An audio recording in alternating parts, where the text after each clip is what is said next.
ओम शांति। तो आज विशेष गया के भाई बहने सामने हैं, गया बिहार के। तो आज का बहुत सुंदर विषय भी है, सहन शक्ति से शक्तिशाली स्थिति। सहन शक्ति से शक्तिशाली स्थिति। सहन शक्ति एक शक्ति है, और जिसके पास ये शक्ति आई, हमारे अंदर जो क्रोध है, जो हमें बीच बीच में तनाव में लाता है, टेंशन में लाता है, उस तनाव टेंशन से, व्यर्थों से बचा सकती है। सहन शक्ति ही हमारी सच्ची रक्षक है। सहन शक्ति अगर आ जाए हमारे पास, हमारे जीवन में शांति आएगी, एकाग्रता आएगी, धैर्यता आएगी, कई गुण हमारे जीवन में आएंगे। और ये गुण आध्यात्मिक उन्नति के साधन हैं। अंतर्मुखता, धैर्यता, एकाग्रता, एक रस, इससे हमारी आध्यात्मिक उन्नति होगी। प्रभु चिंतन कर सकेंगे, आत्मचिंतन कर सकेंगे। कब? जब हमारे अंदर सहन शक्ति हो। तो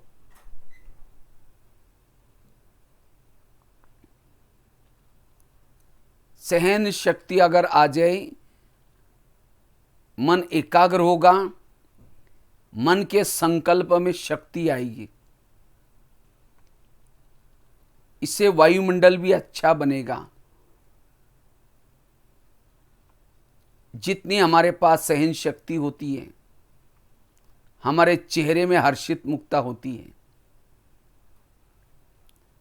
हमारी सारी निगेटिविटी खत्म हो जाएगी। क्योंकि सहन शक्ति न होने के कारण हम व्यर्थ सोचते हैं, इसने मेरे साथ ऐसा क्यों किया, ये मेरे साथ ऐसा क्यों करता है, और इससे हमारा टाइम वेस्ट हो जाता है। इतना ही नहीं, जिसने ऐसा वैसा व्यवहार किया, उसके लिए नफरत पैदा होती है, घृणा पैदा होती है, वैर पैदा होता है, आपस में दरारें पैदा होती है।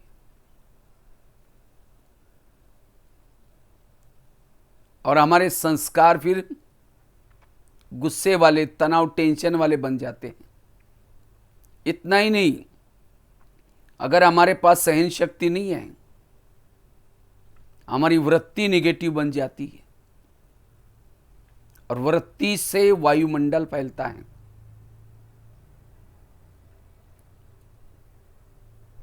इतना ही नहीं, जिस व्यक्ति के प्रति अंदर निगेटिविटी पैदा होती है, उसकी हर एक्शन हमें कड़वी नजर आती है। उसके अंदर कोई अच्छाई दिखाई नहीं पड़ती। फिर वो बातें, उसकी बातें हम दूसरों को जाकर सुनाते हैं, फलाने मेरे साथ ऐसा किया, वो ऐसा करता है। उस व्यक्ति का भी टाइम वेस्ट कर देते हैं। स्वयं का तो टाइम वेस्ट कर रहे हैं, लेकिन दूसरों का भी टाइम वेस्ट करेंगे, पर चिंतन करेंगे, पर दर्शन करेंगे।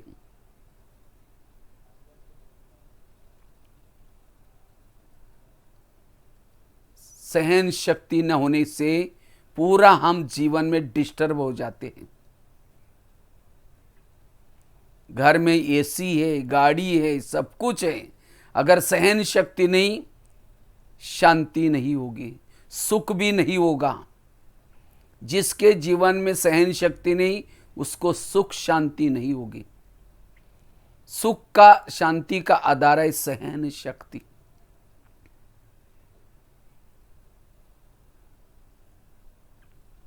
इसलिए वर्तमान की परिस्थितियों में हमें जीना है।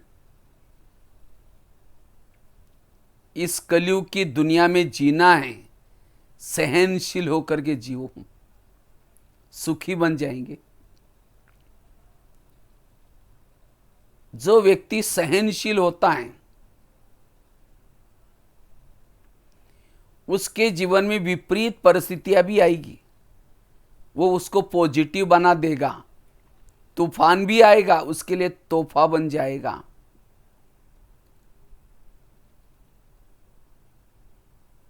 क्योंकि सहन शक्ति वालों के पास बुराई को अच्छाई में परिवर्तन करने की कला आ जाती है। सहन करना शुरू में कड़वा है, परिणाम अच्छा है। गुस्सा करना शुरू में अच्छा है, लेकिन इसके परिणाम कड़वे हैं। इसीलिए हम अपने जीवन में सहन करना सीखना है। सहना यही हमारा गहना है। बाकी गहने पहनो नहीं पहनो, लेकिन सहन शक्ति का गहना जरूर पहन लो।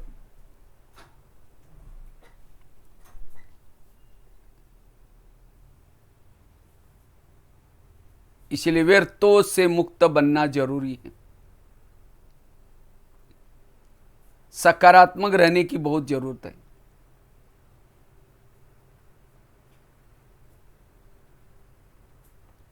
इससे वायुमंडल को अच्छा बना सकेंगे, कर्मेंद्रिय जीत बन सकेंगे, कर्मातीत बन सकेंगे। इससे हम आत्मानुभूति कर सकेंगे। कई योग लगाना चाहते हैं, योग लगता ही नहीं है। कहते हैं पता नहीं मेरा मन भटकता है, मेरी बुद्धि भटकती है। क्यों भटकती है?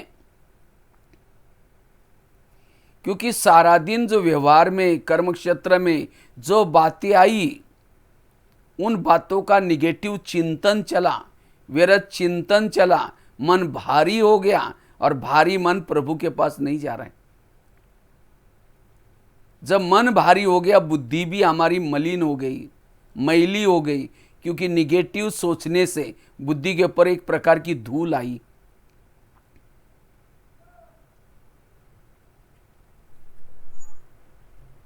इसलिए हमें सारा दिन क्या करना है, जो भी कुछ विपरीत परिस्थिति आती है, हमारे मन के विपरीत परिस्थिति आती है, उस परिस्थिति की बातों को डाइजेस्ट करना। डाइजेस्ट करना मतलब उसके परिस्थिति के साथ एडजस्ट होकर के चलना। जो परिस्थिति के साथ एडजस्ट नहीं कर सकता, वो निगेटिव सोचता है।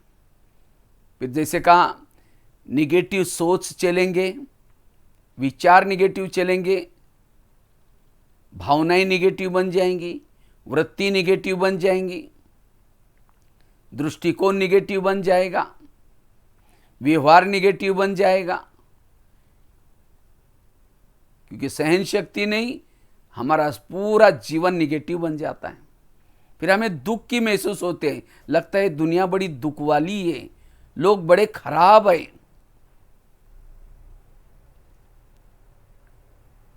कहते हैं ना, गीत है, देख तेरे संसार की क्या हालत हो गई भगवान, कितना बदल गया इंसान। इंसान बदला मतलब क्या? हाँ? क्या इंसान को 4 आंखें आ गए, 8 हाथ आ गए? इंसान बदला मतलब इंसान के सोच बदल गए। विचार बदलने से युग बदल गया। दुनिया दुखी, कहां सुखधाम था, कहां दुखधाम बन गया विचारों से। इसलिए विचारों में परिवर्तन करना, और विचारों में परिवर्तन तब आएगा जब हम सहन करना सीखेंगे। इसलिए बाबा ने हमें एक ड्रामा का ज्ञान, कर्मों का ज्ञान, जो हुआ अच्छा, ये सारा ज्ञान किसी लिए दिया है? ताकि सहन कर सके हम।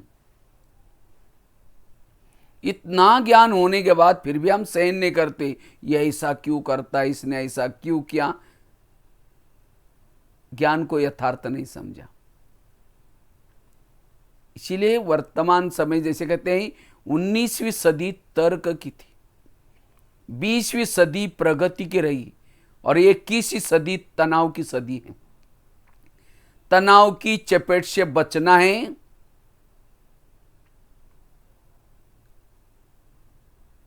उसके लिए सकारात्मक चिंतन का सहारा लेना जरूरत है। और सकारात्मक तब बन सकेंगे जब हम सहन करेंगे। सहन करने वाला ही निर्विघ्न बन सकता है।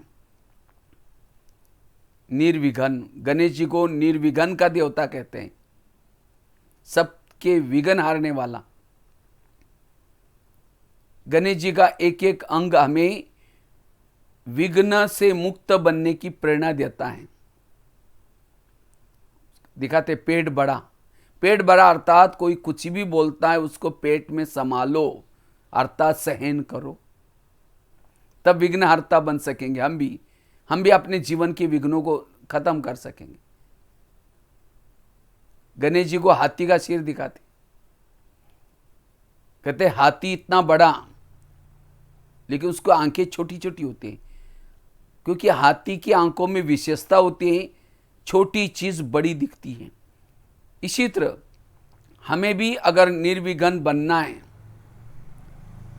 तो इसलिए छोटी छोटी बातों को बड़ा ये कर समझ करके उसको क्या करना है, अटेंशन देना है। हाथी हमेशा कान हिलाता रहता है, इतना बड़ा हाथी चींटी से डरता है। तो इसी तरह हमें भी क्या करना है, व्यर्थ बातें सुनने के लिए अटेंशन रूपी कान हिलाते रहना है, ऐसी बातें नहीं सुनना है। लेकिन हम क्या करते हैं, और क्या हुआ, बड़ा इंटरेस्ट लेते, ऐसी बातें सुनी, अंदर गई, ज्ञानी के अज्ञानी बन जाएंगे, विघ्न पैदा हो जाएंगे। इसीलिए व्यर्थ से मुक्त बनना, तब सहन शक्ति आएगी हमारे पास। सहन शक्ति बड़ी बहन है, बाकी शक्तियां उसकी छोटी बहनें हैं। जब बड़ी बहन आएगी तो छोटी बहनियां अपने आप आएगी। वो 7 बहनें हैं, 7 दैव शक्तियां। और जब शक्तियां, अष्ट शक्ति हमारे पास आएगी, दैवी गुण शक्तियों के बच्चे हैं। दैवी गुण शक्तियों के बच्चे हैं। एक एक शक्ति के पीछे 4-4 दैवी गुण हैं, 4-4 उसके बच्चे हैं। अगर सहन शक्ति आ गई आपके पास, उसके साथ उसके 4 बच्चे आएंगे। कौन से? शांति, एकाग्रता, एकरस और अंतर्मुक्ता।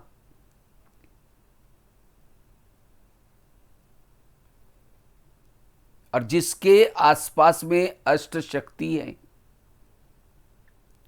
उसके पास 32-35 जितने दैवी गुण भी आएंगे।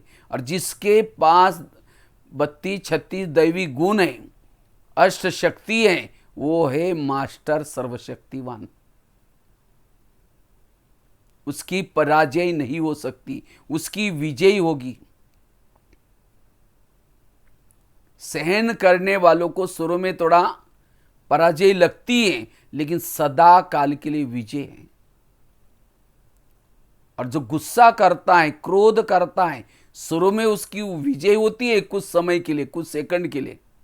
कहता है देखा, मैं इतना दिन का बदला ले लिया, इसका ये क्या। लेकिन सदा के लिए हम कांटे बो देते हैं। इसलिए हमें जीवन में सहन करना सीखना है।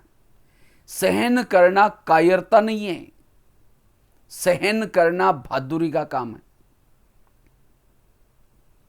आज लोगों के अंदर तनाव पैदा हो रहा है, टेंशन पैदा हो रहा है, घर घर में रामायण महाभारत हो रहा है। कारण क्या? सहन शक्ति की कमी।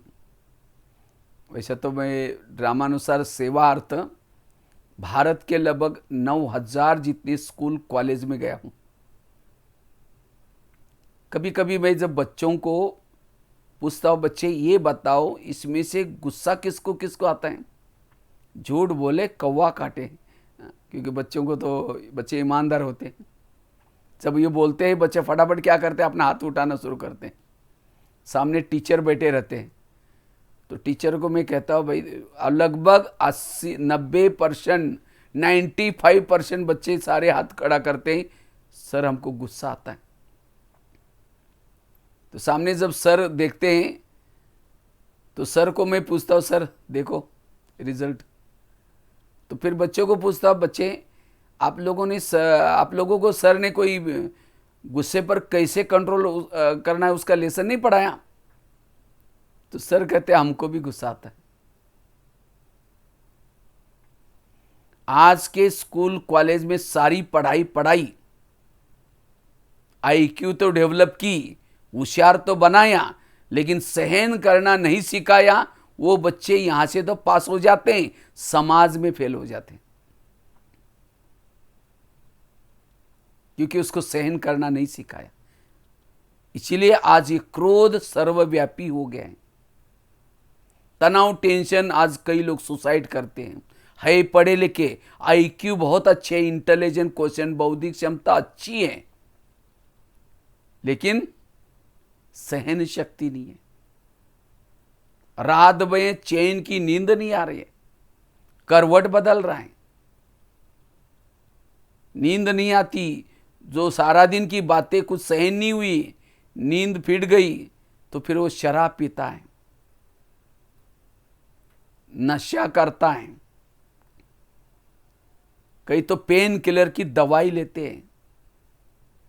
एक भाई को ऐसे मैंने ट्रेन में ज्ञान सुनाया। हमने कहा कि आप क्या करो, बहुत अच्छा लगा उसको। मैंने कहा आप आश्रम में जाना, आश्रम में 8-9 बजे सवेरे जाओ, तो 8-9 बजे जब जाएंगे ना, आपको बहुत अच्छा वहाँ का ज्ञान सुनने को मिलेगा। कहता भाई जी ये ज्ञान बहुत अच्छा है, लेकिन मैं 8-9 बजे नहीं जा सकता हूँ, शाम को 5-6 बजे जाऊँगा। हमने कहा क्यों? कहता है रात को सोते समय मुझे नींद नहीं आती, मैं बहुत टेंशन में हूँ, मैं रात को 3-4 बजे के बाद सोता हूँ और इसीलिए उठता हूँ दोपहर को 1-2 बजे। बड़ा ऑफिसर था, अच्छा व्यक्ति था। देखो आज लोगों की हालत, तनाव, टेंशन, क्यों? सहन शक्ति नहीं है। इसीलिए आज के स्कूल कॉलेज में ना माँ बाप सिखा रहे, ना बच्चों को ये सहन है। इसीलिए परमात्मा ने ये ब्रह्मा कुमारी विद्यालय खोला है, और इसी विद्यालय में ये काम, क्रोध, ये मानव के दुश्मन है, जिन्होंने पूरा मानव को खाली कर दिया। कहां सोने के महल थे, कहां भरपूर थे, लेकिन आज इन विकारों ने सबको खाली कर दिया। और इसीलिए परमात्मा आकर के अब क्या कर रहे हैं, इसी विद्यालय में वो ज्ञान दे रहे हैं, मेडिटेशन सिखा रहे हैं, जिस योग से, मेडिटेशन से हमें क्रोध के ऊपर जीत प्राप्त करना है।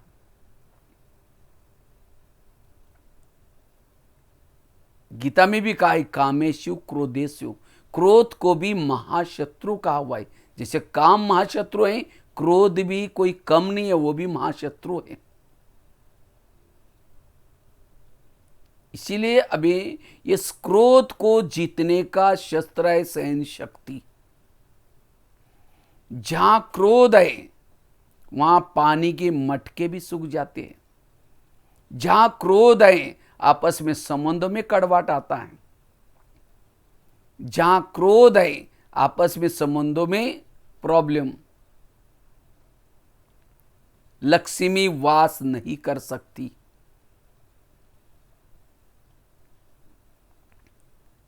इसीलिए अब हमें सहन शक्ति को अपना करके शांति का अनुभव करना है, जीवन में सुख का अनुभव करना है। कहा मानव जीवन हीरे तुल्य है, लेकिन सहन शक्ति ना होने के कारण आज मानव जीवन कौड़ी के समान बना हुआ है। इसलिए कई लोग क्या करते हैं, जीवन में जो प्रॉब्लम आते हैं, समस्या आते हैं, चैन की नींद नहीं आती, तो उनको जीवन बड़ा संघर्षमय वाला लगता है। और ऐसे लोग क्या करते हैं, इस दुनिया से पलायमान हो जाते हैं, सुसाइड करते हैं, या जिसने ऐसा किया उसको ही मार देते हैं। आत्मा कभी भी मरती नहीं है, ना शस्त्रों से मरती है, ना आग में जलाने से मरती है, ना पानी में डूबने से मरती है। अगर हमने किसी को मार भी दिया, वही आत्मा अगले जन्म में फिर बदला लेती। हमने आगे के लिए और कांटे बोए। जिस प्रॉब्लम को लेकर के यहां से हम भाग जाते हैं, सुसाइड करते, अगले जन्म में ब्याज के सहित वो प्रॉब्लम हमें सहन करना पड़ता है और दुखी बनते। जैसे बरसात आते हैं, छाता लेके चलते हैं, ठंडी है, गर्म कपड़े पहनते हैं, प्रबंध करते। इसी तरह हमें भी तनाव का, क्रोध का प्रबंध करना है, और वो प्रबंध है सकारात्मक सोच। सोच को सकारात्मक करने से हमारे अंदर सहन शक्ति आएगी, और जितनी हमारे पास सहन शक्ति आएगी, हम क्रोध के ऊपर जीत प्राप्त कर सकेंगे। और जो सहन करता है वही योगी बन सकता है। ये तो कई भाई बहन योग में बैठते हैं, कहते योग में माया आती है। माया आती है मतलब कोई राक्षस आता है, वो हिलाता है। माया आती है मतलब सारा दिन की जो निगेटिव बातें हैं वो मन बुद्धि को परमात्मा के पास स्थिर बैठने नहीं देंगी, प्रभु चिंतन करने नहीं देंगी, आत्मचिंतन करने नहीं देगी। बैठेंगे योग में, लाल लाइट चल रहा है, गीत बज रहे हैं, शुरू करेंगे मैं आत्मा हूं, शांत स्वरूप हूं, फिर कहेंगे मेरे को उन्होंने क्यों बोला, फिर कहेंगे ठीक है मैं आत्मा हूं, फिर कहेंगे 15 दिन पहले भी तो बोला था, फिर कहेंगे ठीक है शांत स्वरूप हूं, फिर कहेंगे सबके बीच में क्यों बोला। योगी नहीं लगेगा। इसलिए जब व्यक्ति निगेटिव सोचता है, सहन नहीं होता, तो सोचते सोचते तनाव पैदा होता है। तनाव, तन में आना। जिसके पास सहन शक्ति नहीं है उसके सोच अंदर से ज्यादा चलते हैं, और जिसके सोच ज्यादा चलते हैं वो देह के भान में आता है। जब देह के भान में आता है उसको प्रॉब्लम ही प्रॉब्लम नजर आते।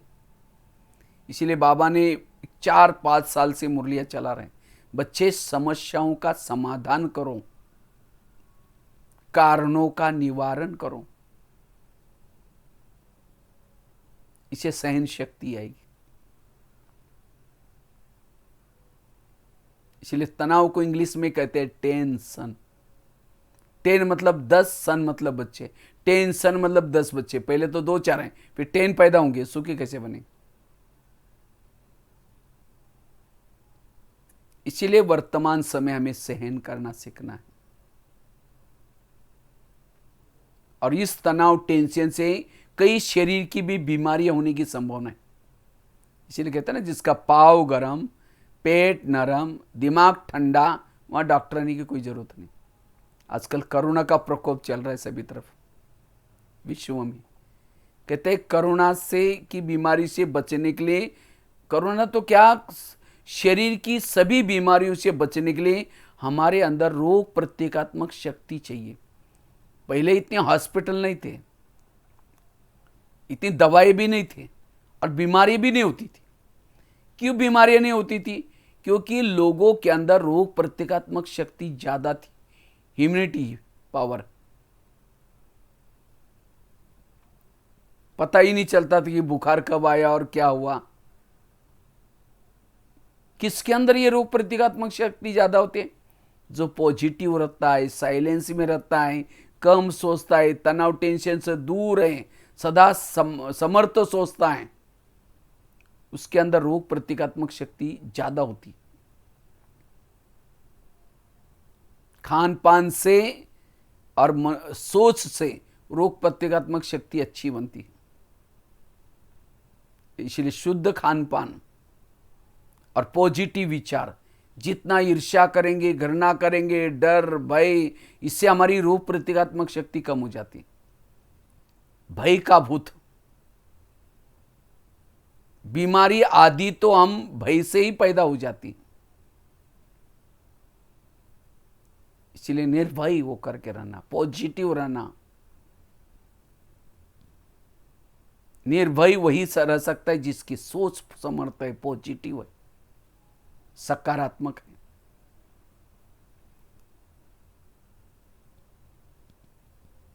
तो इसीलिए सहन शक्ति को जितना अपनाएंगे उतना भ्रुकुटी आसन पर आत्मस्वरूप की अनुभूति कर सकेंगे, अंतर्मुखी बन सकेंगे, जो भी ज्ञान सुनते हैं उसका चिंतन कर सकेंगे। पहले जमाने में मटके में सवेरे सवेरे मक्खन निकालते थे। मक्खन मटके में निकाला जाता है, क्यों? क्योंकि मटका ठंडा होता है, और वो भी सवेरे सवेरे के टाइम पर निकालते थे। लेकिन आजकल मक्खन तो डाइजेस्ट भी नहीं होता। मक्खन तो क्या, वास्तव में ये दिमाग भी हमारा एक प्रकार का मटका है, गोल सा, और इस गोल मटके के अंदर कुछ पॉइंट्स, अच्छी अच्छी बातों का चिंतन। लेकिन आजकल तो हर एक के दिमाग में जहर निकल रहा है, ईर्ष्या, घृणा, नफरत। और आजकल तो क्या करते, देरी से उठेंगे। कहते हैं सवेरे 4 के 5 के बीच में जो उठता है उसको योगी कहते हैं, योगी। 5 के 6 के बीच में जो उठता है उसको भोगी कहते हैं। 6 के 7 के बीच में उठने वालों को रोगी कहते हैं, और 7 के 8 के बीच में उठने वालों को महारोगी कहते हैं। आगे फिर गिनते रहो। किसी की ड्यूटी है, कोई देरी से, वो बात अलग है। जितना देरी से सोएंगे उतनी बीमारियां पैदा होगी। इसीलिए कहते हैं 10 और बस।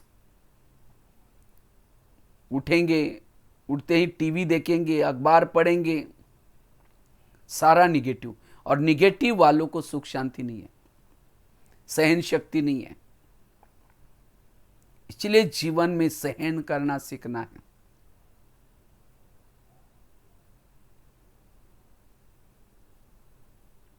और जितना सहन करना सीखेंगे, पॉजिटिव बनेंगे, सकारात्मक बनेंगे, उतना मन स्थिर रहेगा, सदा हर्षित मुक्त रहेंगे। कोई भी प्रकार के मन की बीमारी नहीं होगी। जिसका मन बीमार उसका तन बीमार है। सबसे बड़ी शक्ति है सहन शक्ति। वैल्यूज, मूल्य 4 प्रकार के होते हैं। एक होता है दैवी मूल्य, मानवीय मूल्य। दूसरा होता है नैतिक मूल्य। तीसरा होता है आध्यात्मिक मूल्य। चौथा होता है दैवी मूल्य। मानवीय मूल्य, आध्यात्मिक मूल्य, नैतिक मूल्य, फिर आध्यात्मिक मूल्य और दैवी मूल्य। तो मानवीय मूल्य कौन से हैं? सहन करना, भाईचारा रखना, आपस में स्नेह रखना, इसको कहते हैं मानवीय मूल्य। और जब ये मूल्य व्यक्ति के जीवन में है, वो सुखी है। घर में सब कुछ है, लेकिन ये मानवीय मूल्य ही नहीं है, सहन शक्ति नहीं है, उसके जीवन में सुख शांति नहीं हो सकती।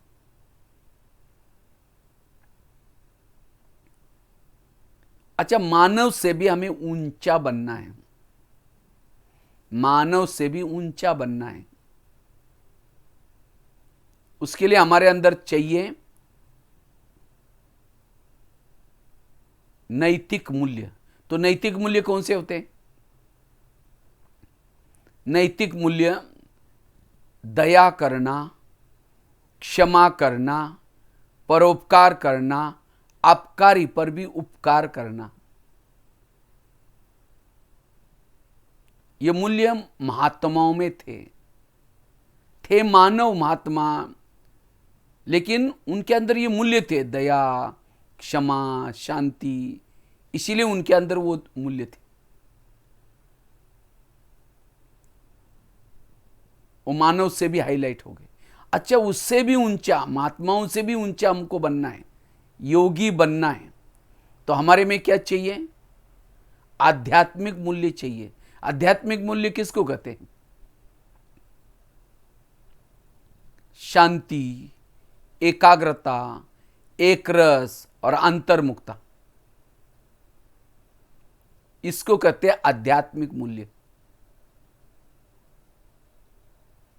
जिस मूल्यों के द्वारा हम इसी दुनिया से पार परमात्मा निवास करता है, परम धाम में। उस परमात्मा के पास अगर हमारे अंदर शांति है, एकाग्रता है, एकरसता का गुण है, तो हम उस परमात्मा के पास बुद्धि और मन से घंटों तक स्थिर रह सकते हैं और परमात्मा के साथ अपनी दिल की बातें कर सकते हैं, रूरवान कर सकते हैं, बुद्धि रूपी नेत्र से उनको निहार सकते हैं, देख सकते हैं। अगर मन बुद्धि घंटों तक वहाँ रहती है, उससे वो परमात्मा की ऊर्जा, वो संग का रंग हमारे अंदर लगता है, इससे हमारी आत्मिक स्थिति बनती है। वो है योगी जीवन, सबसे प्यारा जीवन। वो प्रभु चिंतन करता है।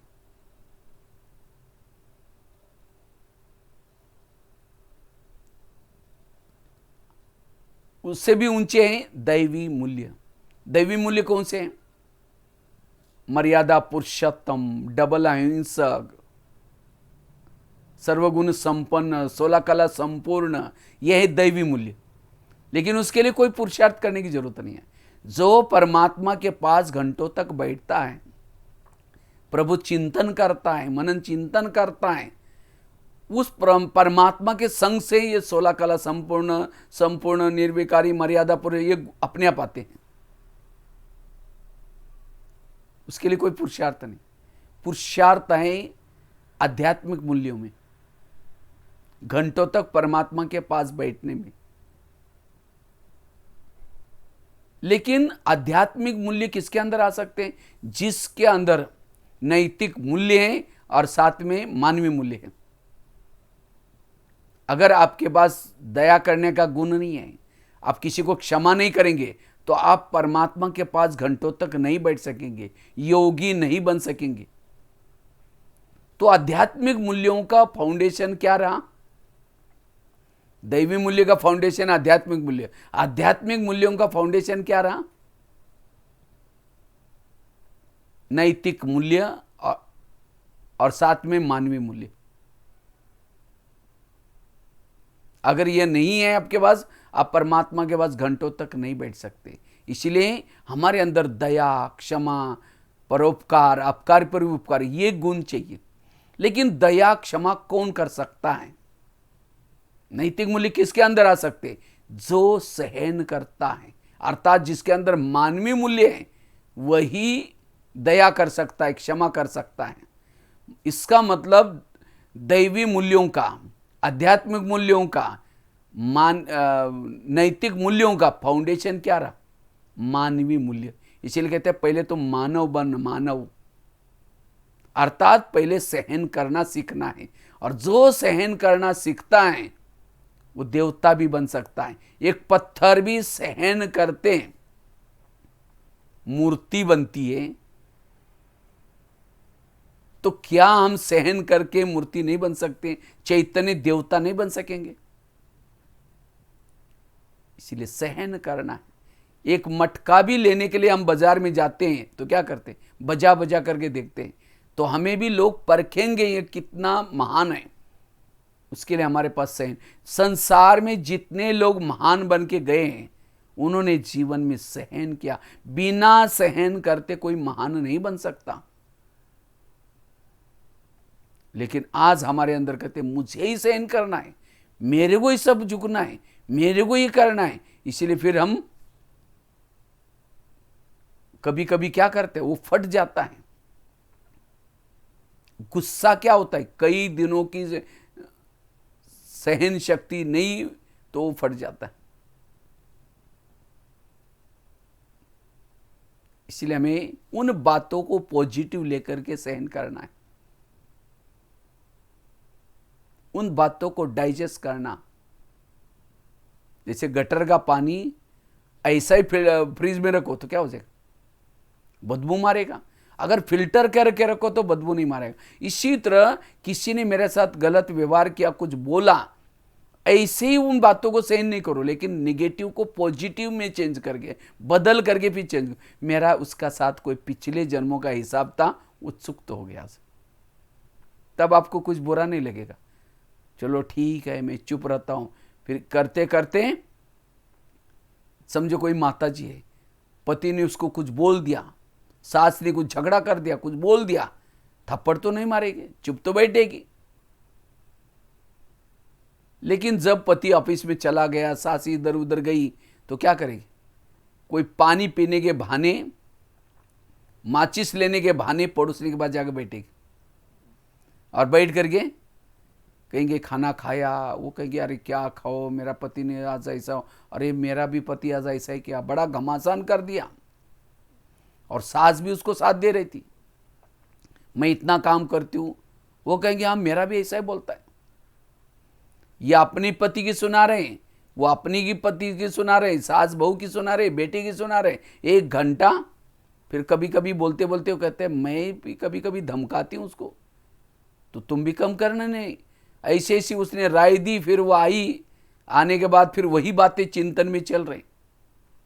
चलते चलते शाम को जब पति आता है, पानी मांगता है, कैसे देंगे? ले तेरे को आता नहीं। गुस्सा करता है, ये करता है, फिर खाना भी उसी विचारों में बनाएंगे। वही खाना पति खाएगा, सास खाएगी, बच्चे खाएगी। जैसा खाओगे अन्न वैसा बनेगा मन। पूरा घर रामायण महाभारत बना ये गुस्से से। इसीलिए अब हमें इन बातों को पॉजिटिव लेकर के डाइजेस्ट, वैसे तो माताएं तो सहन तो बहुत करती, लेकिन सहन की भी बातें अपने तक नहीं रखेगी, औरों को सुनाएगी। सहन करके उसको समा लेना, तब वो शक्ति का रूप धारण करती है। अगर सहन करके 10 जगह पर सुनाएंगे, रोएंगे, वो कमजोरी बन जाएगी। इसीलिए सहन करके उसको समाना, तब शुभ विचार आएंगे, शुभ भावना आएंगी। उस जो आपको तंग कर रहा है, परेशान कर रहा है, उसके अंदर बदलाव आएगा। जितना आप उन बातों को, निगेटिव बातों को औरों को सुनाएंगे, फैलाएंगे, उतना उसके अंदर और ही दूरियां बनती जाएगी, वो परिवर्तन नहीं होगा। फिर हम कहते हैं मैं तो सहन करती हूं तो भी ये परिवर्तन नहीं हो रहा है, बदल ही नहीं रहा है। क्यों? हम सहन करते लेकिन औरों को सुनाते हैं और भी वायुमंडल खराब करें। इसीलिए सहन शक्ति जरूरी। ये है पहला फाउंडेशन, हमें सहन। ये जो टोटल हमें जो ज्ञान मिला है, ये ज्ञान मिला है हमारे जीवन में जो प्रॉब्लम आते हैं, चाहे प्रकृति के तरफ से आए, चाहे लोगों के तरफ से आए, उसको मुझे सहन करना है। और जितना सहन करेंगे बड़ा बनेंगे। जैसे दही बड़ा बनता है, कभी खाया होगा दही बड़ा। दही बड़ा बड़ा कैसे बनता है?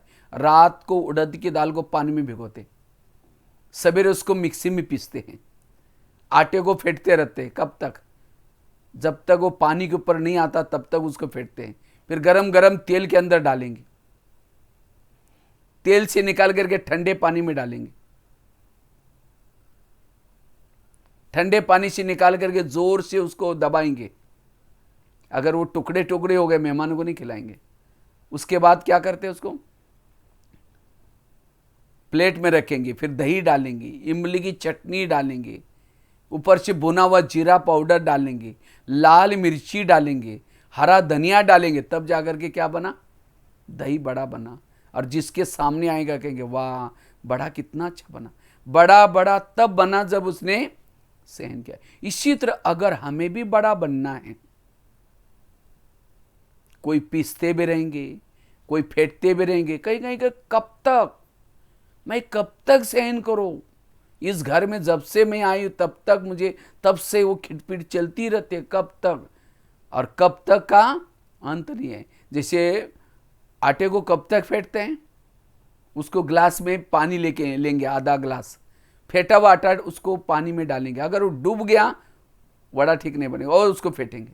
इसी तरह हमें भी जब तक हल्के नहीं बनेंगे, ऊपर नहीं जाएंगे, तब तक लोग फेंटते रहेंगे।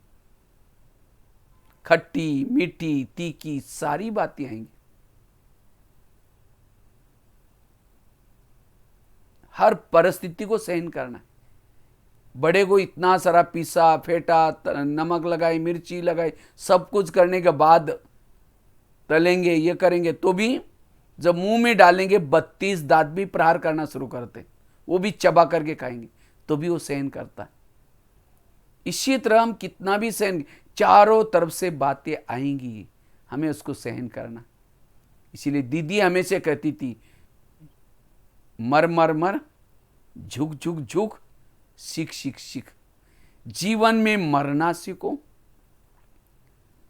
सीखना सीखो, झुकना सीखो। कौन कर सकता है? जो सहन करता है। जिसके पास सहन शक्ति नहीं है वो झुक नहीं सकता। कहे मैं क्यों झुकूं? पहले तो वो झुके ना। अभिमान वाला कभी झुक नहीं सकता, वो फिर टूट जाएगा, वो सहन शक्ति नहीं आ सकती। इसीलिए मुझे सहनशील बनना है। ये सहन शक्ति से ही हम शिव शक्ति बन सकते हैं, शक्तिशाली बन सकते हैं, अपनी स्थिति को ऊंची बना सकते हैं, पर चिंतन से बच सकते हैं, आत्मचिंतन कर सकते हैं। इसीलिए सहन शक्ति को अपनाना है। आज शिव बाबा बड़ा बना, ब्रह्मा बाबा, दादियां, इन्होंने जीवन में सहन किया है। कई लगते हैं ये मुझे और कुछ नहीं बुरा लगता, जिसका मैं भला करती हूं, जब वो बुरा करता है तब मुझे थोड़ा सा दिल में दर्द होता है। संसार का नियम है, जिसका भला करेंगे वही आपका बुरा करेगा। ये संसार का ही नियम है। एक बार की बात है, एक लोहार था, वो लोहे को क्या करा था, बड़ा सा हथौड़ी लेकर के पीट रहा था, उससे आवाज आ रहा था घन घन घन। तो एक दिन क्या हुआ, लोहे का टुकड़ा एक टूट गया और सामने सोनार का दुकान था, उस सोनार के दुकान के सामने गिर गया। तो सोने का टुकड़ा लोहे को पूछता है, क्या बात है भाई, तुम तो बहुत जोर जोर से चीखते हो। तो लोहे का टुकड़ा बोलता है, तो चीखू नहीं तो क्या, तुमको तो पराई मारते, मुझे अपने ही मारते, इसलिए मैं चीखता रहता।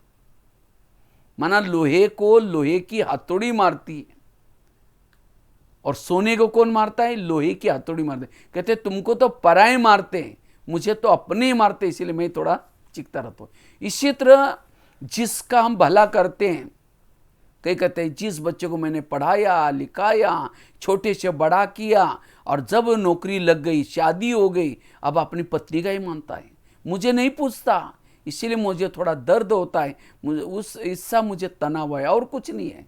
जिसका मैंने भला किया, संसार का नियम है, जिसका भला करेंगे वही बुरा करेंगे।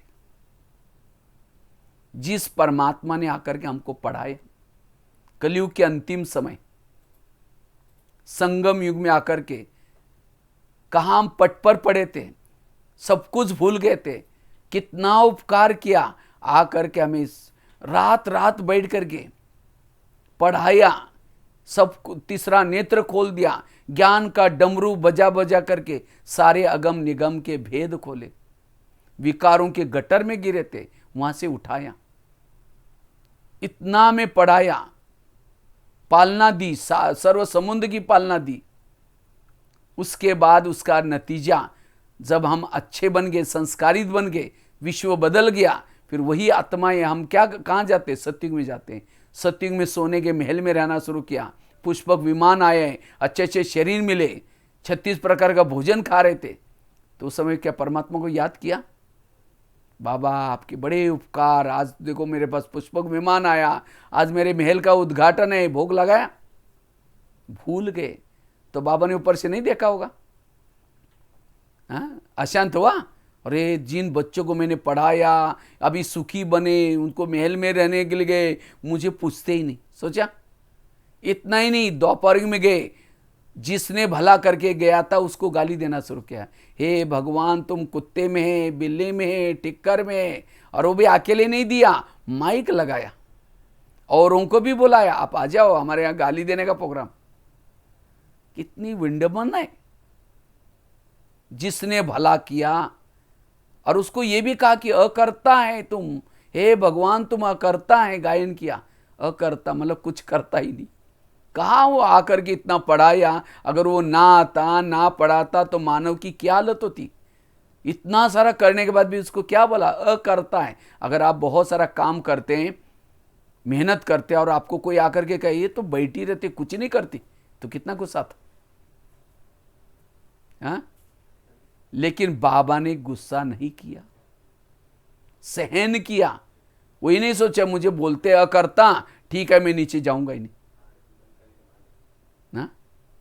इसीलिए बाबा का गायन, केवल गायन नहीं, लेकिन इतना ही नहीं, दोपहर कलयुग के अंतिम समय जब आता है, ये नहीं सोचता मैं जिन्होंने मुझे गालियां दी, मेरी बुराई की, मैं उनको ज्ञान नहीं दूंगा, नए लोगों को ढूंढूंगा। बोला जब नीचे आया, गाली देने वालों को गले लगाता है, अपकार करने वाले के ऊपर ही उपकार करता है।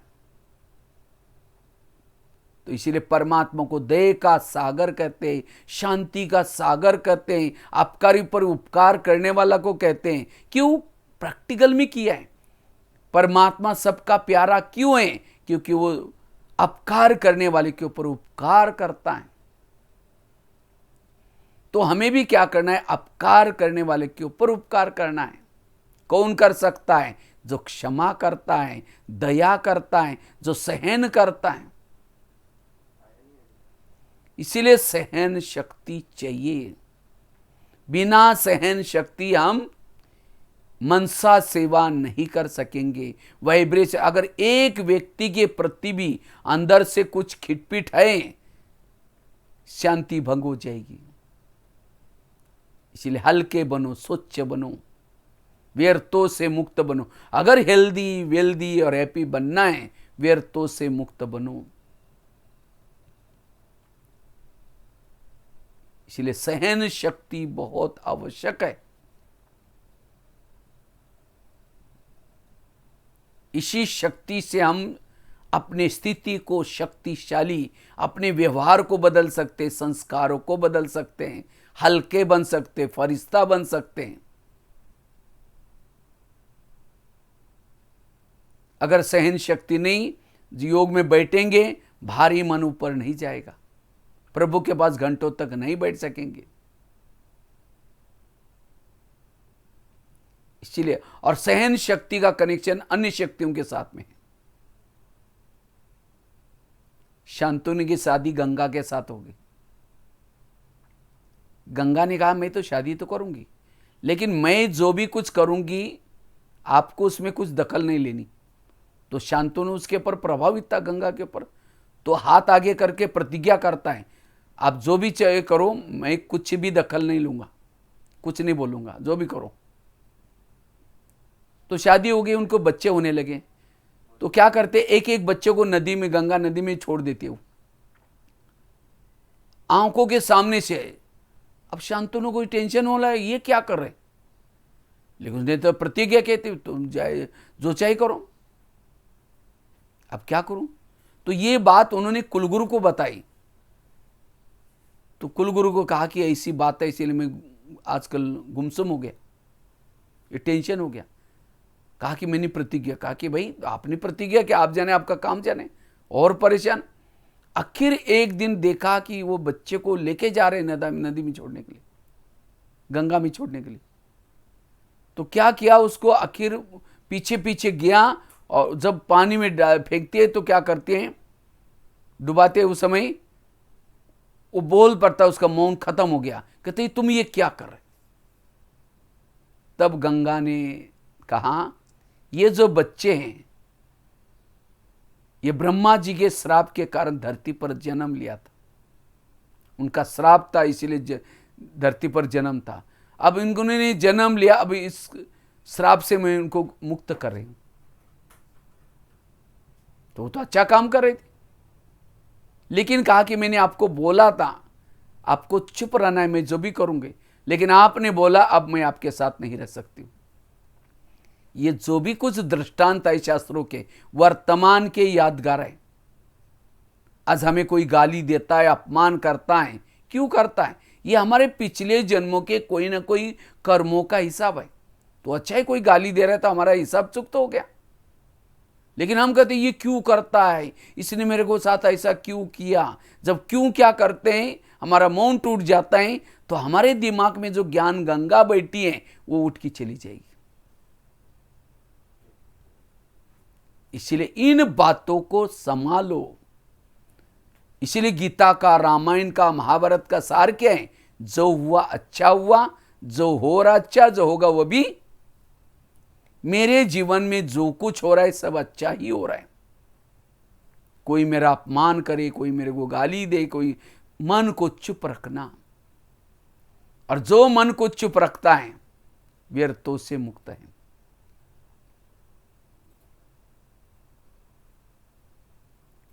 इसलिए परिस्थिति को पॉजिटिव बनाओ। अभी भी मैं कोई जेल में गया था, वैसे तो लगभग 800-900 जेलों में भी सेवा करने के लिए जाने का मौका मिला।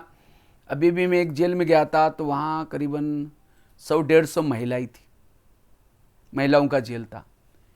तो मैं कार्यक्रम करने के बाद एक 2-3 महिला को उठा करके पूछा, आप जेल में क्यों आए? तो एक ने कहा कि मैं कॉलेज की प्रिंसिपल हूँ। हमने कहा कॉलेज की प्रिंसिपल और आप जेल में कैसे आए? तो उसने पूरी स्टोरी बताई। मैं बहुत गरीबी में मेरा जन्म हुआ था, गरीबी में जन्म हुआ तो पढ़ने के लिए पैसा नहीं था। मैंने मेहनत करके कुछ ना कुछ करके इधर उधर जॉब करके अपनी पढ़ाई पूरी की। पढ़ाई करते करते मुझे कॉलेज में लेक्चरर की नौकरी लगी। जब लेक्चरर की नौकरी लग गई उसके बाद मेरी शादी हुई। जब शादी हुई बच्चे हो गए, तो बच्चे भी पढ़ाई में उनको पढ़ाई कराई, बड़े होते गए। तो मेरी नौकरी मतलब लगन देख कर के मेरा पढ़ाई का ये, तो मुझे क्या क्या संस्था ने मुझे प्रिंसिपल बनाएगा। जब मैं प्रिंसिपल बन गई तो मुझे लगा मेरे और अच्छे दिन आ गए। तो उन्होंने क्या किया, एक बड़ा सा मकान बनाया, गाड़ी ली। उसके बाद बच्चे भी बड़े हो गए तो बच्चों की भी शादी हो गई, तो बहू आ गई। लेकिन कहा कि जो बहू आई थी ज़्यादा पढ़ी लिखी थी, तो खाना पीना बनाना नहीं जानती थी। अब मुझे लगा था अब कोई बात नहीं, अभी तो आई है, 8 दिन तो हो गया, 8 दिन हो गया, महीना हो गया, 2 महीना हुआ, साल हो गया, 2 साल हो गया, कुछ नहीं करते। अब मुझे टेंशन शुरू हो गया। तो एक दिन मैं कॉलेज से कहते, वो प्रिंसिपल ने कहा, मैं थोड़ा कॉलेज से लेट आ गई, कुछ मीटिंग थी, अब लेट आई। जब लेट आए उसको रात को 8-9 बजा था, तो उसको लगा बहू ने कुछ तो किया होगा, देखा वो आराम से बैठी है। कहा कि बेटा तुम कुछ तो बनाती, कहते मुझे कुछ नहीं आता। अब उसको लगता है कि इसके कारण, एक के कारण मैं सबको भूखा कैसे मारूं। तो क्या किया, आखिर खाना बनाना शुरू किया। आटा बनाया, दाल चावल बनाया, रोटियां बेल रही थी। जब रोटियां बेल रही थी, बहू आकर के कमर पर हाथ रख करके खड़ी हो गई। अब कहते हैं कि आप कॉलेज में जाते, कोई बड़ी बात है क्या? वहाँ एसी में बैठो, बेल बजाओ तो आपको पानी ला कर देते हैं, कोई बड़ी बात है क्या? एक तो खाना बनाने के लिए मदद नहीं कर रहे, और दोबारा ऐसे शब्द यूज किए। इतना उसका, इतना दिन का जो टेंशन था, गुस्सा था, वो जो बेलन से रोटियां बना रही थी, वो स्टील का बेलन था, गुस्से से फेंक के मारा, बहू के सिर में लग गया, बहू खत्म हो गई। पुलिस वालों को पता चला, पकड़ के लेके गए। कोर्ट ने फैसला किया आजीवन कारावास, मर्डर केस जैसे। देखो उस मैडम ने सब कुछ पढ़ा, लेकिन क्या नहीं पढ़ा, सहन करना नहीं सीखा। ये तो एक कहानी मैंने आपको सुनाई, एक कहानी, ऐसे हजारों कहानियां आज हमने देखी है। आज सहन शक्ति की कमी, घर घर में रामायण महाभारत बन रहा है। इसलिए वर्तमान समय आज सहन शक्ति बहुत जरूरी, और जितना जीवन में सहन करना सीखेंगे,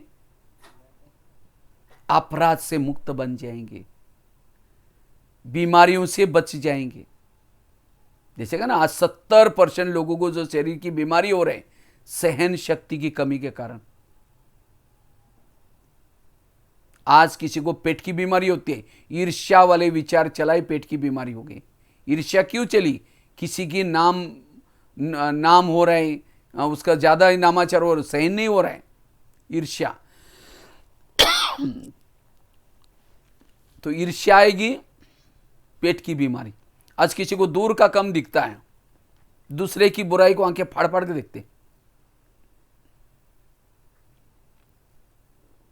आज किसी को अस्थमा हो गया, दमा, कोई भी बातों को पेट में दबा कर रखेंगे, दमे का प्रॉब्लम। आज किसी को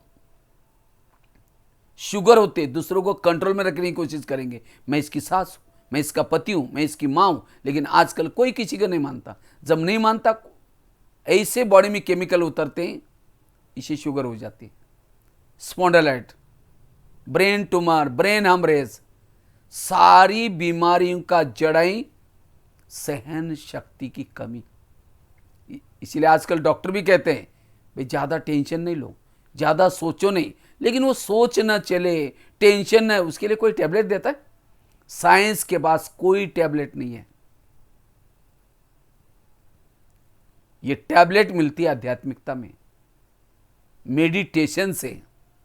इसलिए ब्रह्मा कुमारीज का केंद्र एक हॉस्पिटल है जहां मन का इलाज होता है।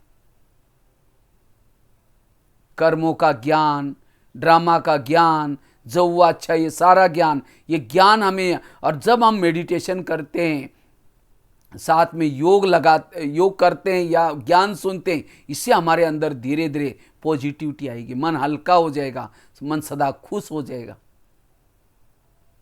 इसलिए वर्तमान समय अगर सहन शक्ति को हमें डेवलप करना है, ये ज्ञान का चिंतन जरूरी है।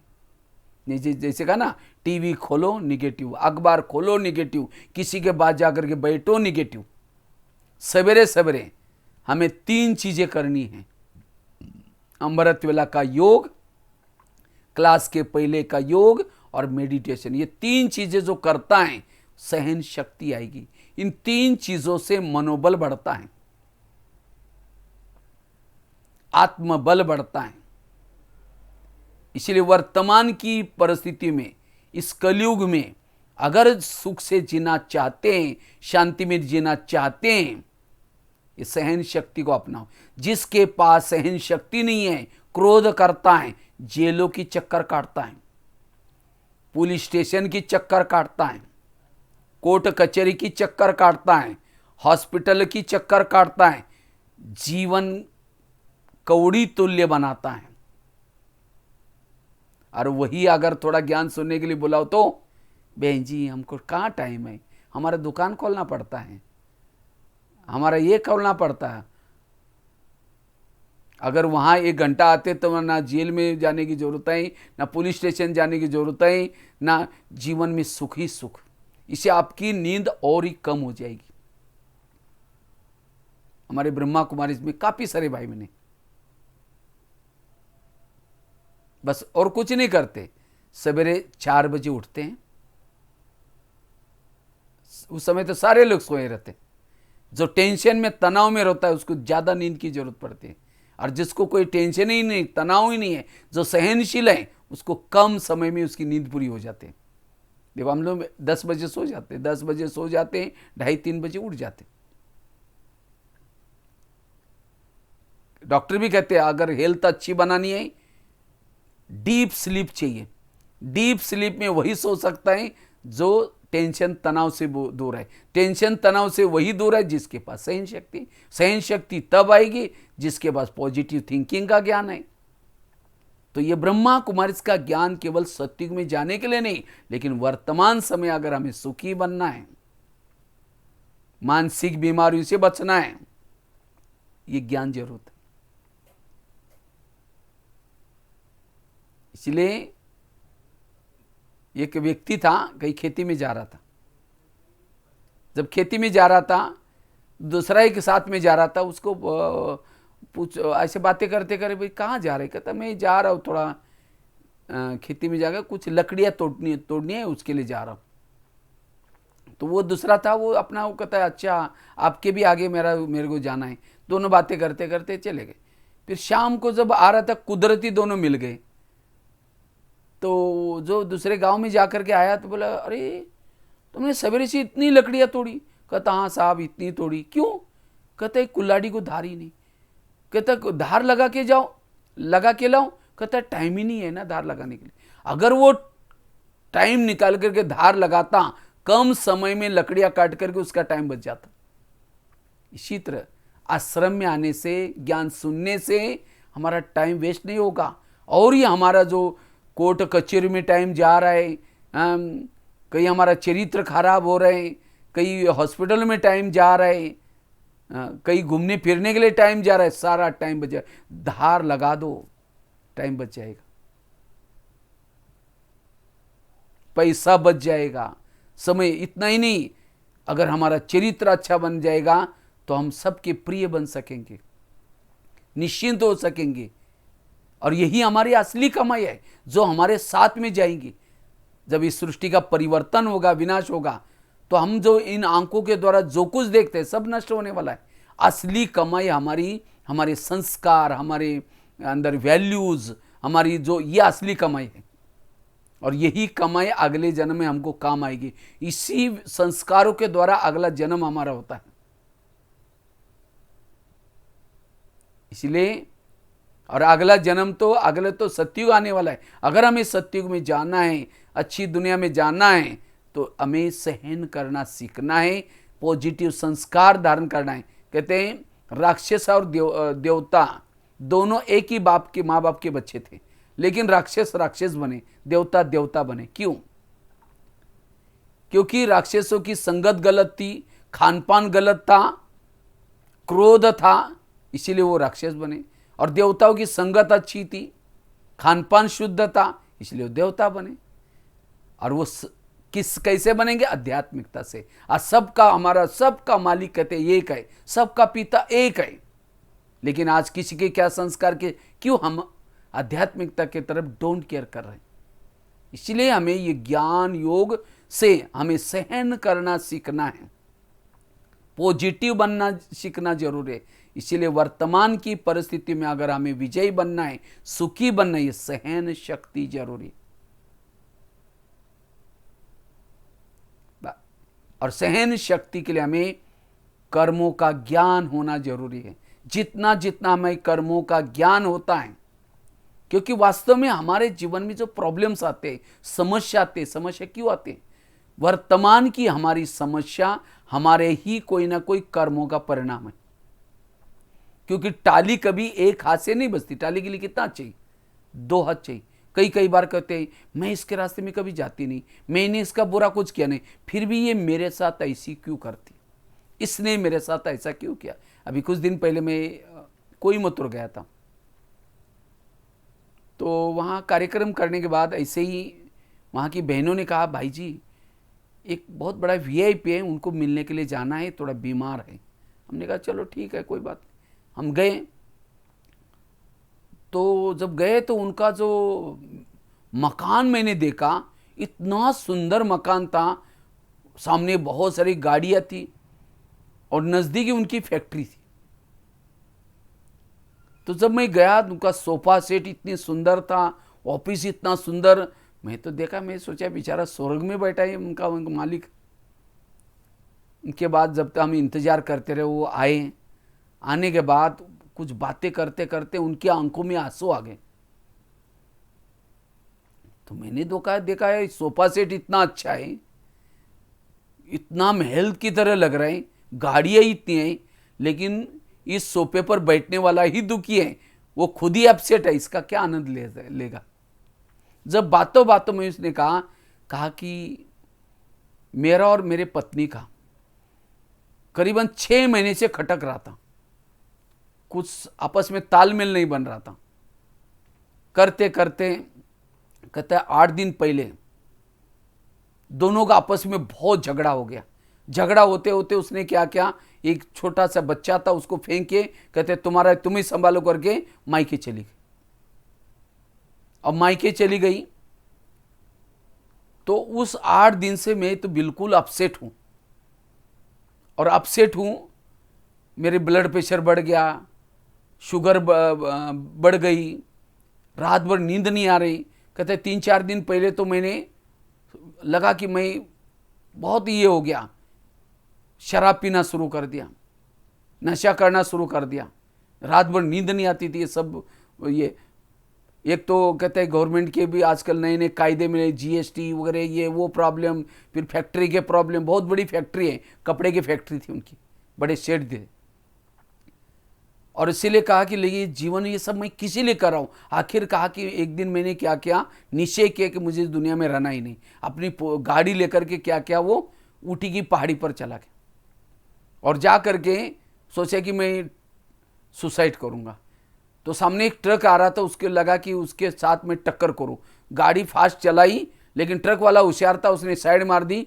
तो मेरी गाड़ी कहा कि मेरी गाड़ी सीधा खाई में चली गई और खाई में चली गई। गाड़ी बहुत कीमतीवान थी, ये थी। कहा कि उसको नीचे गिरी, लेकिन उसको कुछ नहीं हुआ। भला भगवान ने फिर भी मुझे बचा कर लेके आया। गाड़ी तो डैमेज हो गई, लेकिन कहा कि मुझे कुछ नहीं हुआ। फिर भगवान ने मुझे बचा कर फिर लाया।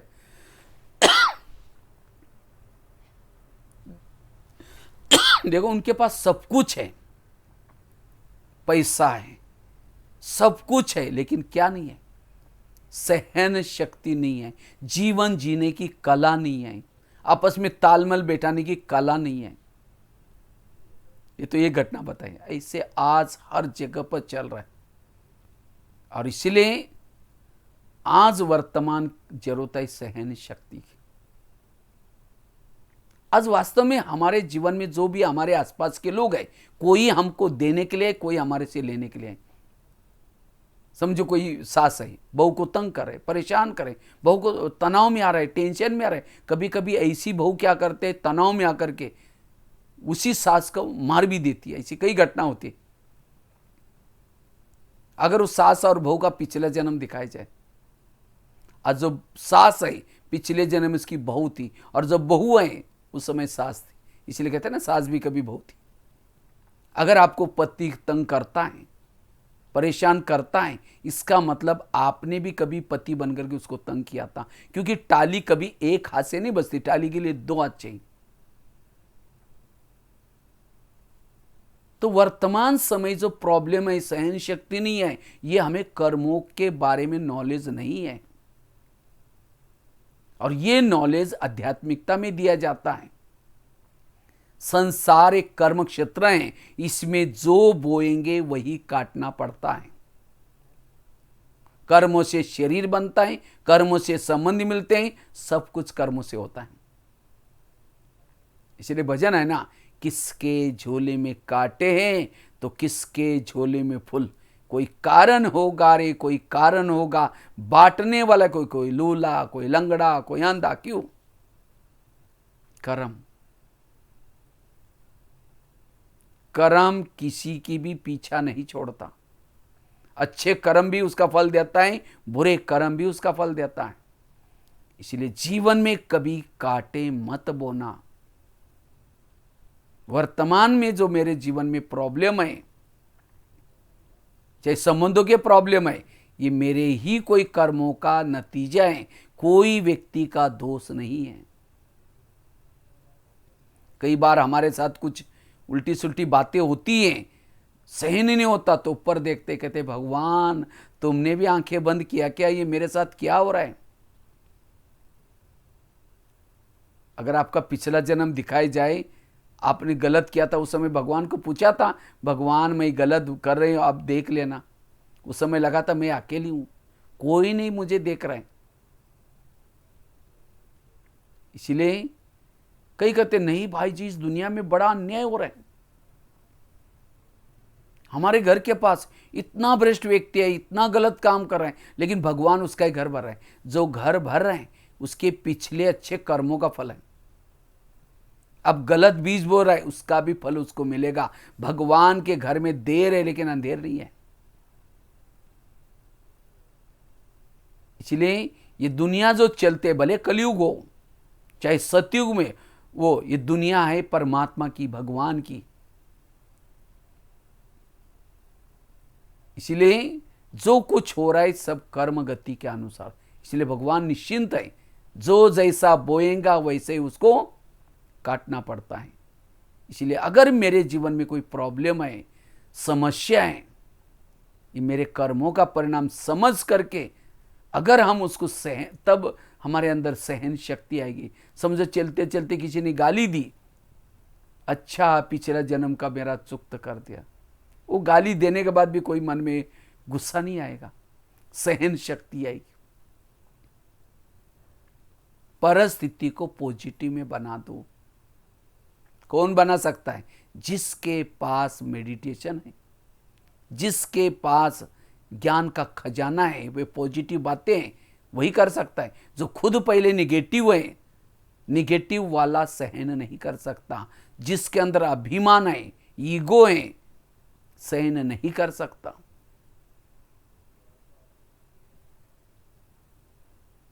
क्योंकि आजकल हर इंसान में ईगो भरा हुआ है, अभिमान भरा हुआ है। जैसे आजकल के स्कूल में बच्चों को क्या करते, केवल होशियार करते हैं। आजकल के माँ बाप भी चाहते मेरा बच्चा बहुत होशियार बन जाए, ज़्यादा मार्क ले। टीचर भी वही चाहता है कि मेरे स्कूल का अच्छा रिजल्ट लगे।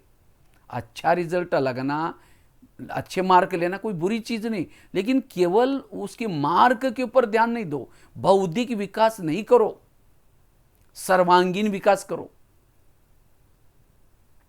आज वास्तव में सहन शक्ति क्यों नहीं है हमारे अंदर? क्योंकि जब हम बचपन में पढ़ रहे थे तो हमने स्कूल में क्या किया है? केवल आईक्यू डेवलप किया है। आईक्यू मतलब होशियारी, केवल होशियार बने। टेबल जैसा टेबल है, टेबल के 4 पांव थे, अगर एक ही पांव तो टेबल हिल जाएगा, गिर जाएगा। इसी तरह मानव जीवन को स्थिर रखना है तो हमारे भी 4 पांव हैं।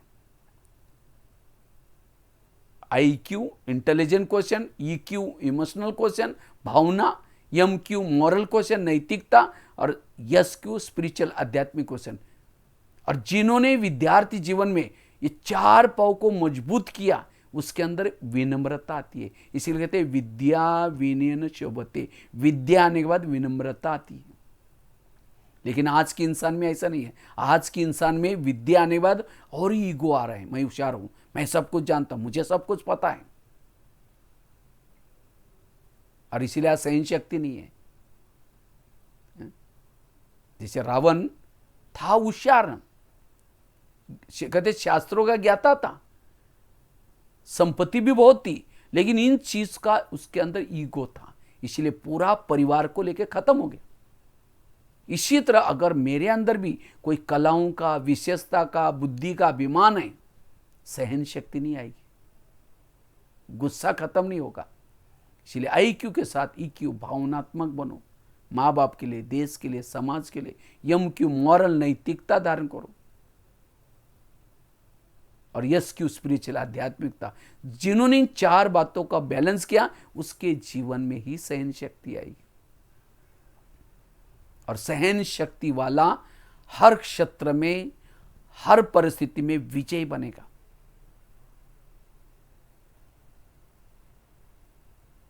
इसलिए अगर जीवन में सफल बनना है, क्रोध मुक्त बनना है, सहन शक्ति को अपनाओ।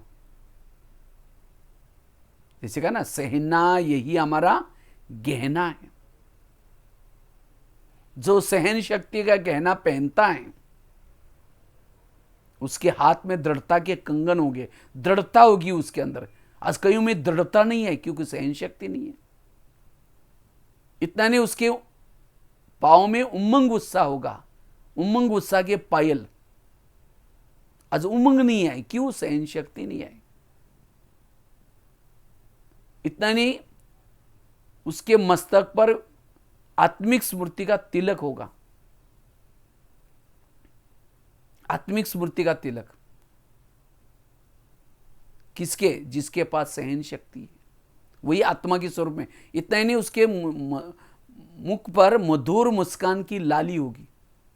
वो लाली लगाने की जरूरत नहीं है, लेकिन उसके अपने आप नेचुरली मुस्कुराहट होगी। जो मुस्कुराता है, उमंग में रहता है, वो सबका प्रिय बनेगा। इसीलिए अलग से श्रृंगार करने की जरूरत नहीं।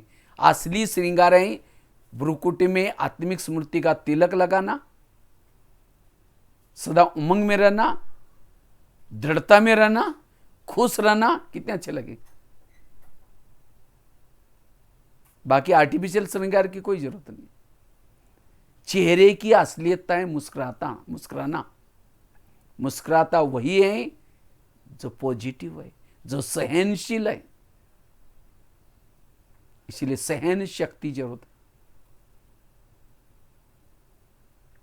और ये सहन शक्ति आती है योग से, पॉजिटिव बातों से, कर्मों की बातों को समझने से।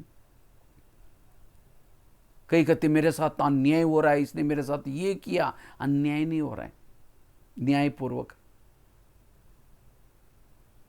आज माँ बाप ने हटेल नहीं देखा और बच्चा ऐसा पैदा हुआ, गलत संगत में जा रहे, नशा कर रहे, माँ बाप को टेंशन आ रहे।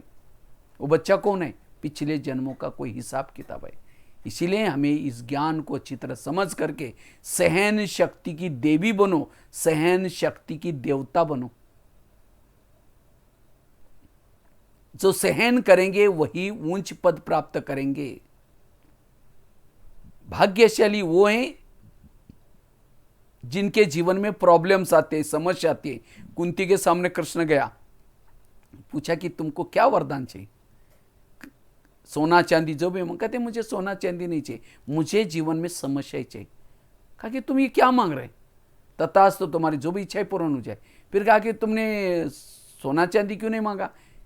कहते समस्या होगी तो आप मेरे सदा साथ में रहेंगे, और आप मेरे साथ में रहेंगे, यही मेरा सौभाग्य। जिनके जीवन में समस्या, प्रॉब्लम होगी, कौन याद आएगा? परमात्मा याद आएगा। इसलिए हमें सहनशील बनना है। और लास्ट की एक स्टोरी सुना करके मैं पूरा करता हूं। एक शिल्पकार था, उसको मूर्तियां बनानी थी। तो एक पत्थरों के ढेर के पास गया, तो उसमें से एक पत्थर लिया, उसके ऊपर हैमरिंग करना शुरू किया। अब 4 दिन के बाद उस पत्थर के मन में आता है, ये 3 दिन से मेरे पर छनेरा थोड़ा लगा रहे, मैं कब तक सहन करूं? बाकी इतना सारा ढेर पर हम सबको छोड़ दिया। उसके 2 टुकड़े हो गए। उसने हार नहीं मानी। इसने शिल्पकार ने सोचा चलो दूसरे पत्थर को ले, उसको बाजू में कर दिया। वो कोई काम का ही नहीं रहा। उसके ऊपर दूसरे पत्थर के ऊपर मारना शुरू किया। 6 दिन के बाद उसके भी मन में आया कि अरे ये तो 6 दिन से मेरे पीछे पड़ा, मैं कब तक सहन करूं? उसके भी टुकड़े हो गए। फिर तीसरा लिया, 9 दिन के बाद वो भी टूट गया। चौथा लिया, 12 दिन के बाद वो भी टूट गया। 5वां लिया, 15 दिन के बाद वो भी टूट गया। 6ठा लिया, उस पत्थर ने सहन करते करते उसकी सुंदर मूर्ति बन गई। उसको बैलगाड़ी में रखा, गांव की परिक्रमा की। कई माताएं फूल डाल रही, नमस्ते करे। क्यों? अब पत्थर ऐसा लेके जाते तो कोई डालता ही नहीं। सहन किया था, इसीलिए उसकी पूजा होने लगी। इतना ही नहीं, उसको लाया मंदिर में उस मूर्ति को, और उसके बाद उसका प्रतिष्ठापित का कार्यक्रम बड़ा उमंग उत्साह से कराया। साधु संत बहुत आए थे, काफी पब्लिक आई थी, सब आकर के उस मूर्ति के सामने झुकने लगे। तो उस पत्थर को लगता रे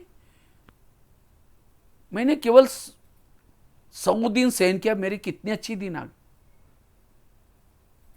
वो क्यों झुक रहे थे? उसने सहन किया था। अगर पत्थर ऐसा ही होता तो कोई उसको झुकता ही नहीं। लास्ट में उस मंदिर को सब कुछ किया, लेकिन सीढ़ी बनाना बाकी थी। तो सीढ़ी बनाने के लिए वो शिल्पकार सोचता है इधर उधर लाने से पत्थर लाने के बजाय जो टूटे उनको ज्वाइंट किया। सबसे पहली सीढ़ी में लगाया था, जो 3 दिन के बाद टूटा तो उसको सबसे कम सहन किया, उसको लगा दिया। उसके सेकंड में 6 दिन वाला, ऊपर उसके 9 दिन वाला, फिर लगाया 12 दिन वाला, फिर 15 दिन वाला। सबसे पहले जो पहली सीढ़ी थी, लोग चप्पलें वहीं उतारते, और ऊपर जाकर के पहली सीढ़ी है जो 15 दिन वाला, उसको थोड़ा सा नमस्ते करके अंदर मंदिर में जाते हैं। और जिसने 100 दिन सहन किया था, मूर्ति बनी थी, उसके मस्तक रखते, उसके चरणों में उसे आशीर्वाद मांगते, देवी मुझे आशीर्वाद दे दो, भोग चढ़ाते, प्रसाद चढ़ाते, बहुत पूजा होने लगी। तो एक दिन पहली सीढ़ी दूसरी को कहते हैं, ये लोग हमारे पर गंदी गंदी चप्पल उतर करके ये लोग कहाँ जा रहे हैं इतनी भीड़ करके? तो तीसरा पत्थर कहता है, ये एक पत्थर ने सहन किया है, और सहन करके वो मूर्ति बन गया। उसका दर्शन करने के लिए, उसे ब्लेसिंग लेने के लिए जा रहे हैं। वो चांस हमको भी आया था लेकिन हमने सहन नहीं किया, इसीलिए हम बाहर बैठे या धूप में बैठे और उसका दर्शन कर रहे हैं, सब उनके पास जा रहे हैं। देखो, भाग्य सबके सामने आया था, लेकिन क्या नहीं किया? सहन नहीं किया। उस शिल्पकार ने कोई पार्सलिटी नहीं की थी। सभी पत्थरों के पीछे भाव यही था, मैं इनको मूर्ति बनाऊंगा, लेकिन उन्होंने खुद नहीं सहन किया, अपना भाग्य गंवा दिया। इसी तरह अब पश्चाताप करके फायदा क्या? इसी तरह परमात्मा भी एक शिल्पकार है, वो भी इस धरती पर आता है कलयुग के अंतिम समय, और परमात्मा को लगता है कि सारी दुनिया की सारी आत्माएं लक्ष्मी नारायण के समान महान बने, और उसके लिए इस विद्यालय, जगह जगह पर विद्यालय खोल करके क्या करता है? ज्ञान और योग की छनी हथौड़े लगा करके मूर्तियां बनाना शुरू करता है। कई तो वो आते ही नहीं है, वो शिल्पकार के आसपास आते भी नहीं। कई लोग बुलाते सबको, कई लोग तो आएंगे, कुछ दिन तो सहन करेंगे, फिर लोग बोलेगा अरे तुम बाहर का भोजन नहीं खाते और तुम ऐसे करते हो वैसे करो, ओम शांति, आना ही बंद कर दिया। कुछ 15 दिन 8 दिन ठोके लगे थे तो छोड़ देगा। कई लोग क्या करेंगे, एक साल आएंगे, कई 5-5 साल आएंगे, कई तो फिर बाद में, कई तो सहन करते करते दुनिया की बातें, सारी बातें सहन करके अपने जीवन को ज्ञान योग से श्रृंगार करेंगे, और जो अच्छी तरह श्रृंगार करेंगे वो सत्युग में जाएंगे, और जो अच्छी तरह पुरुषार्थ किया, ज्ञान योग किया, संस्कार परिवर्तन किया, वो उच्च पद प्राप्त करेंगे। नहीं तो लक्ष्मी नारायण जब आते कई बार से, कई लोग महल के बाहर खड़े रहते, क्या कहेंगे? लक्ष्मी नारायण पधारे, ऐसा आवाज करेंगे। वो भी ज्ञान करते थे, योग करते थे, लेकिन वो ड्यूटी क्यों मिली? क्योंकि उन्होंने सहन कम किया था। तो दास दासी बनना है, राजा बनना है। कई तो आएंगे नहीं, सत्युग त्रेता में कोई नहीं आएंगे, वो द्वापर कलयुग में आते एकदम कलयुग। क्यों? तो इसीलिए अब हमें क्या करना है? सहन शक्ति को अपनाना है, या सीढ़ी में लगना है, या आसन पर बैठना है। इसीलिए बाबा कहते हैं अगर शहनशाह बनना है तो सहनशील बनो, ऐसा नहीं शहनशाह बनेगी। इसलिए हमें अगर उच्च पद प्राप्त करना है, वर्तमान समय सुखी बनना है, तो इसीलिए ये सहन शक्ति बहुत जरूरी है। इसीलिए कभी भी जिंदगी में रोना नहीं है। रोना 2 प्रकार का, एक मन का रोना, दूसरा आंखों का रोना, दोनों भी रोना। बाबा कहते जिन रोया तिन खोया, क्योंकि जो सहन नहीं करता उसके संकल्प वेस्ट जाते हैं, समय वेस्ट जाता है, सारे खजाने वेस्ट जाते हैं, क्योंकि सहन शक्ति नहीं है। इसलिए ये सहनशील बनो। इसका तो बहुत विस्तार है, लेकिन यहीं पूरा करते हैं, क्योंकि समय की घड़ी बड़ी तेजी से चल रही, तो यहीं पूरा करेंगे। ठीक है? तो सभी गया वाले तो सभी सहन करेंगे ना, तो सहनशील बनेंगे। ठीक है? ओम शांति, ओम शांति।